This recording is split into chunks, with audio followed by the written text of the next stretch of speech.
is I'd like to hear your description of what a boundary is. Oh, for sure. So a boundary is an imaginary line. It's an imaginary line where one person ends and the other begins.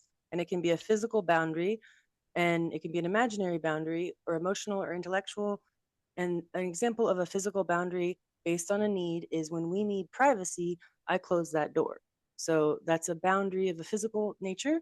If I need to not take something personally, then when somebody says that my pink hair causes cancer, I say, okay, sweetie, bless your heart. And I don't take that personally. And then separating from other people's thoughts and feelings. So, like, not being responsible for how somebody feels is a boundary, not sacrificing your own plans, dreams, goals.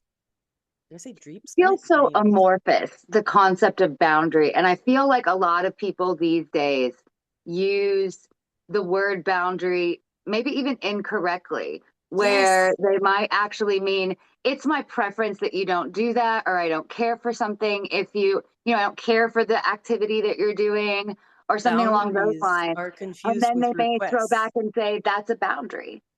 Boundaries are confused with requests. You may request to not be spoken to in a particular way, and somebody may refuse that request.